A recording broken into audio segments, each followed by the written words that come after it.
Hello, guys. This is IB2 movie podcast featuring Ugnė, Benas, and me, Mikas. And today we will be discussing the movie Mr. Nobody. So, just a quick summary of the movie. Mr. Nobody, and again, spoilers ahead. Mr. Nobody is a sci-fi drama written by Belgian director Jaco van Dormael.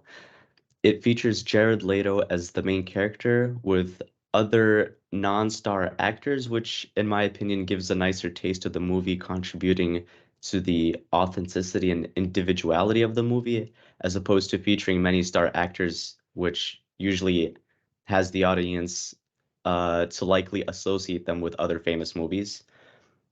So Mr. Nobody is set in 2092 in a time where humanity has achieved immortality. However, the main character, Nemo Nobody, played by Jared Leto, is the last 118-year-old mortal human who, throughout the movie, tries to recall his story of life as he answers questions to reporters.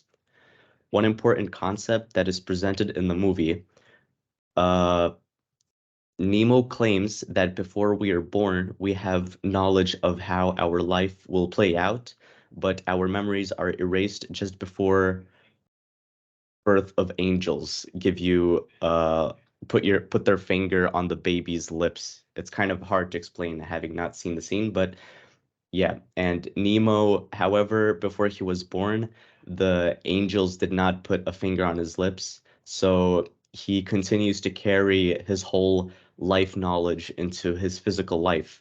And therefore, throughout his whole life, he is afraid to make the wrong choice during many junctures of his life. For example, he is unable to choose whether to stay with his mother or father when they separate. And the beauty of the movie, at least for me, is that for all these junctures, there are different scenes showing different choices made by Nemo at those junctures, almost like alternative universes of his different decisions and what was led by those decisions. And that leaves the audience and the reporters also in question of which choice did he really make. And yeah, so like one of the main themes of the movie is the butterfly effect. So that's it for the summary. What I really liked about the movie, how it shows different alternate realities, is that it had like a different visual style for each of the alternate realities to show to like contrast the choices and what led after these choices. Can you give an example? Because I did not notice that at all. Well, in the reality where mm, Mr. Nobody, the main character, is with the that goes with when he goes with his mother, the the colors in the scenes are mostly red, as I noticed. And if he stays with his father and meets I don't remember the girl's name, but the one that is has mental problems. If he stays with her, Elise, yeah. yeah, Elise. If he stays with Elise, it's very blue. Gloomy? Yeah, yeah, yeah. Yeah, okay, yeah, that's nice. And Also, I like the noticed the one where he goes with his mom and meets the other girl, I also forgot her name. Anna.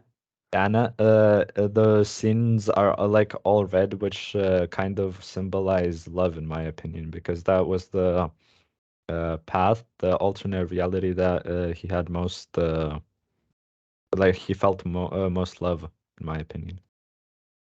Yeah, the movie, I mean, really, there's so many details added to the movie. It's kind of sad to me that the movie hasn't gained like as much recognition as it deserves. Maybe it did back in the day. It's a 2009 movie, but I don't know. I haven't really heard people talking on forums or at least in general people talking about this movie. It's kind of sad that it hasn't gained that much recognition.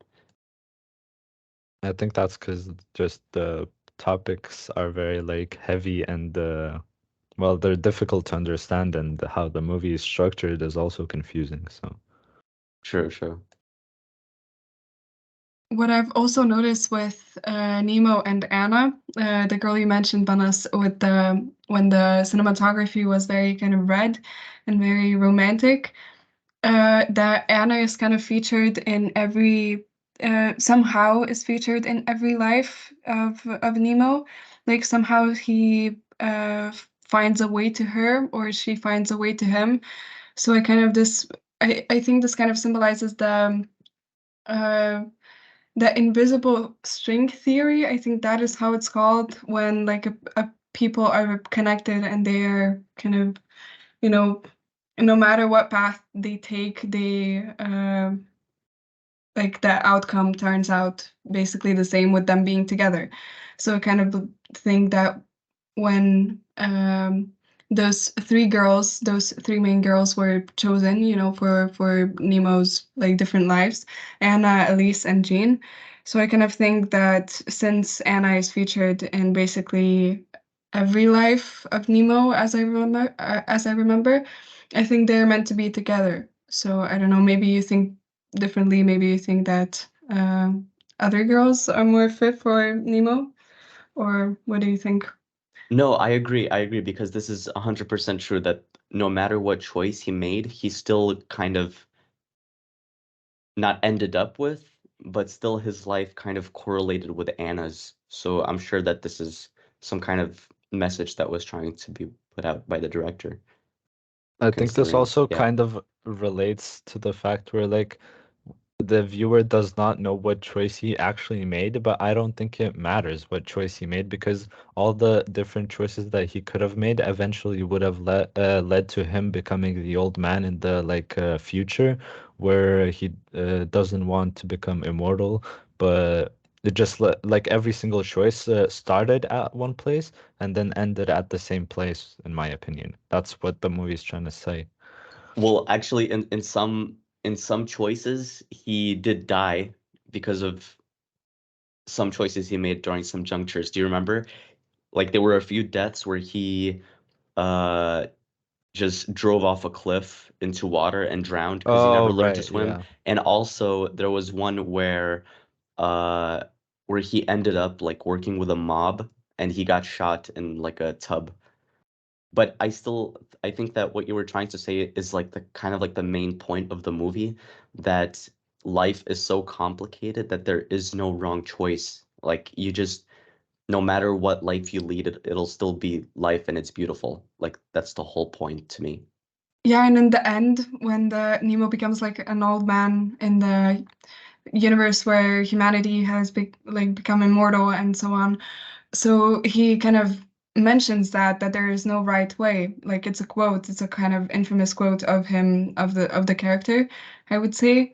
But I think that like as I understood the movie, because it was very complicated for me to follow.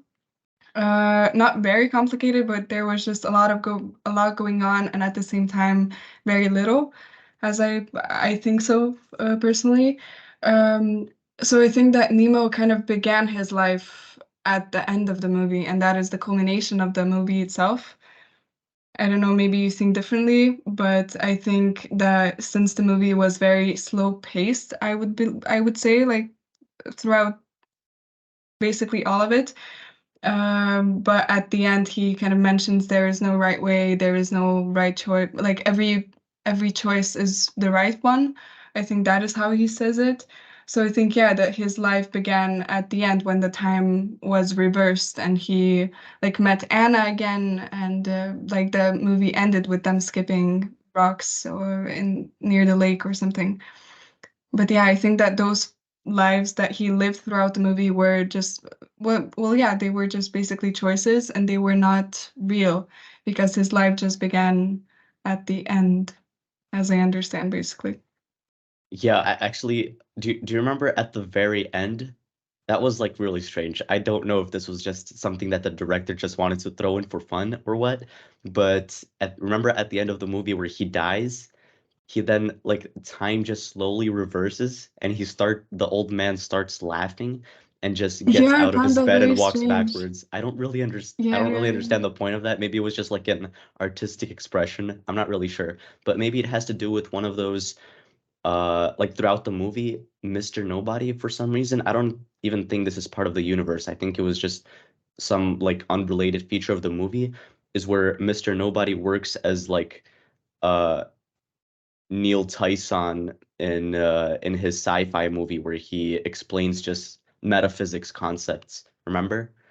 No, I think that is part of like one of the choices that he made. He ends up like explaining the like how entropy works and other like space and time induced theories, but I think it's in the universe, like in the canon, because he has like a scar when he's explaining, and that scar was earned by an accident. I don't remember what kind of accident, but it was mentioned in the movie. All right, it was an true. explosion, I think, with the Yeah, yeah, yeah. Elise. Yeah. Oh, okay, I didn't know. But still, it's such a nice touch of the movie because it has to do like it kind of like those presentations, it kind of helps understand the movie itself because it really is hard to follow. But Yeah, yeah, it's a kind of fourth wall break. true, true. Do you guys understand why the movie is called Mr. Nobody? Like, what does that have to do with the story? I think it was just, I mean, I'm not sure. A lot of movies are named by the main character's name. Uh, Well, of course, but like, why did the creator of the movie write create the name as Mr. Nobody? I think this kind of relates with the very end. Like, as I said, the old man, starts his life just at the very end of the movie. And before that, he was literally nobody. He didn't exist.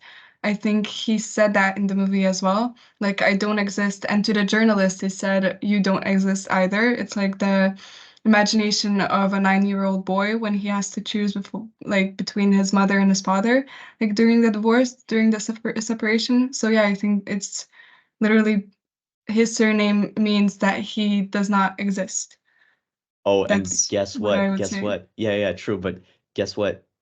His name is Nemo Nobody. It turns out that Nemo in Latin is also nobody.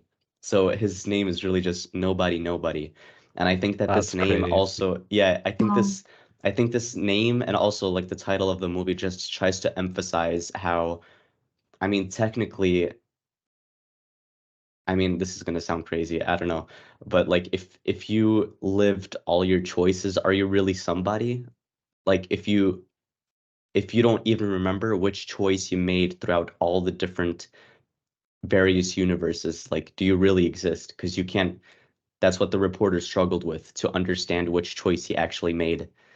So I think that's why they chose this kind of name. Yeah, I kind of get what you're saying. I think I would agree with that.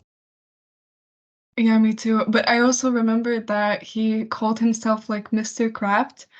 I can't remember an effing thing, which is kind of it's a like a humorous side to being, not existing, I think. Just like not being able to remember anything because you don't exist, because you haven't made a choice, which would make you a somebody.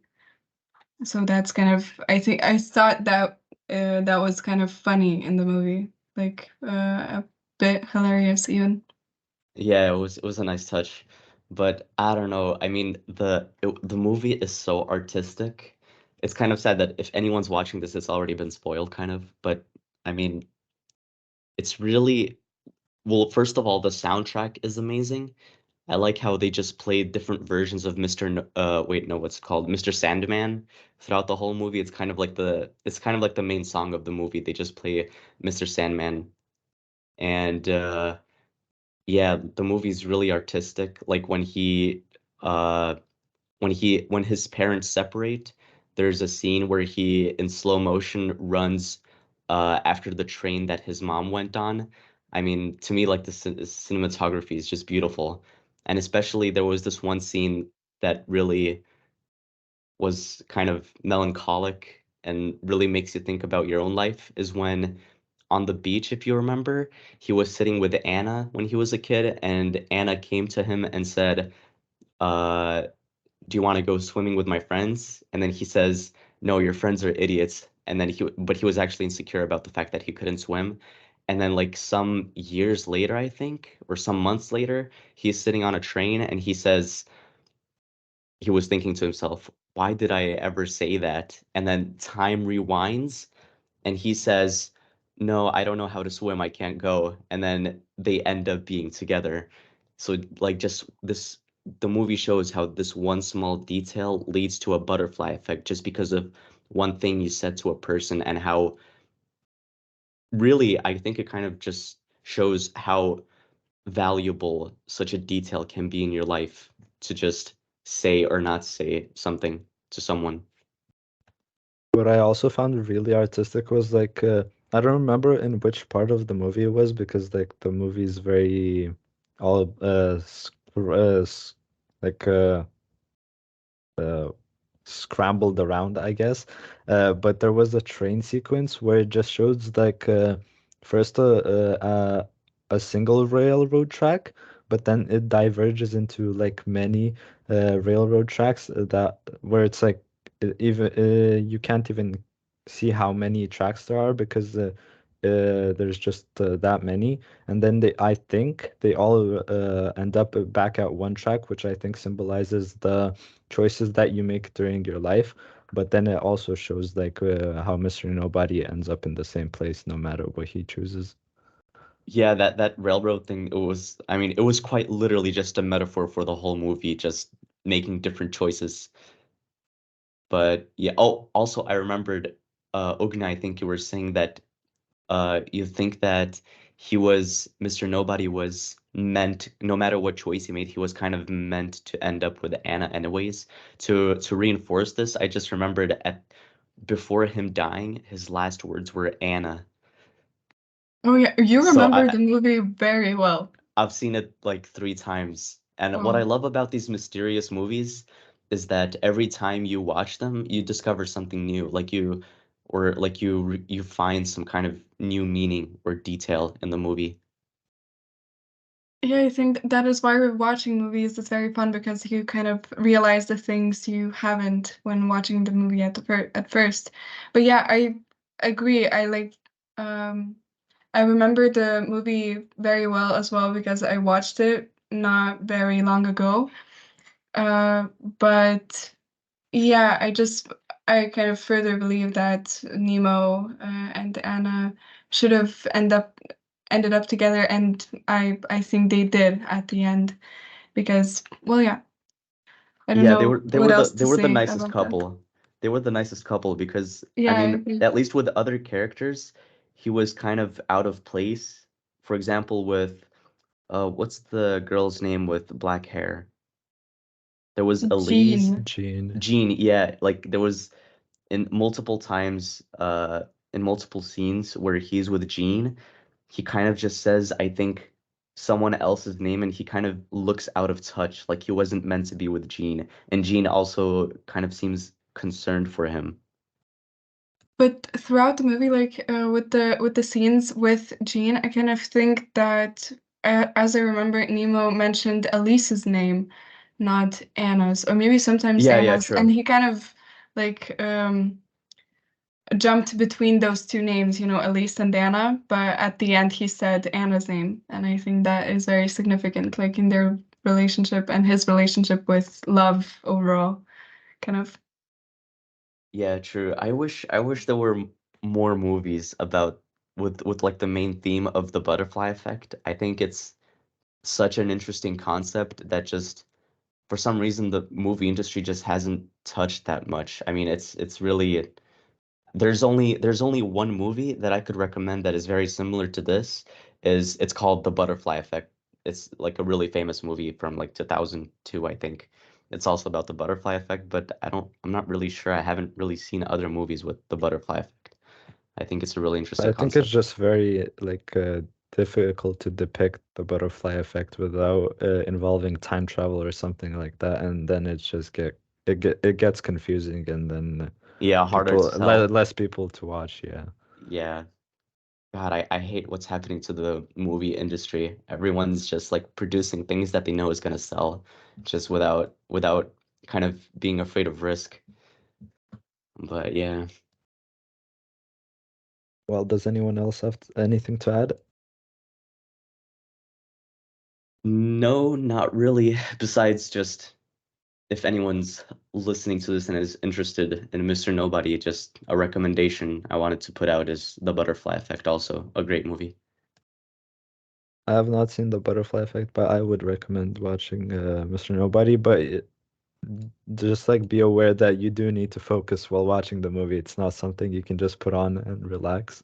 It is Yeah, like it's kind of kind of difficult. if you watch movies with friends, this is kind of hard. It's gonna be a difficult time for you to kind of focus.